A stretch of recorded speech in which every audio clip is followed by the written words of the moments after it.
This channel does not promote any violent, harmful, or illegal activities. All content provided by this channel is meant for an educational purpose only. Operation সিঁদুর, পাকিস্তানে ভারতীয় বাহিনীর আক্রমণ, 9 জঙ্গি ঘাঁটি ধ্বংস। 6 মে 2025 তারিখে ভারতীয় সেনাবাহিনী অপারেশন সিঁদুর নামে একটি সামরিক অভিযান চালায়, যার লক্ষ্য ছিল পাকিস্তান ও পাকিস্তান অধিকৃত কাশ্মীরের অন্তত 9টি জঙ্গি ঘাঁটি। এই হামলাটি ভারত সরকারের পক্ষ থেকে পহেলগামের পর্যটক হত্যাকাণ্ডের প্রতিশোধ হিসেবে চালানো হয়েছে।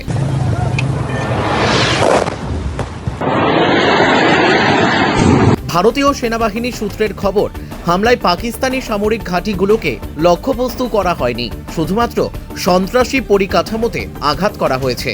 তবে পাকিস্তান এই হামলাকে যুদ্ধ হিসেবে অবহিত করেছে এবং পাল্টা প্রতিশোধের হুমকি দিয়েছে। পাকিস্তান দাবি করেছে যে হামলায় 8 জন নিহত ও 35 জন আহত হয়েছে।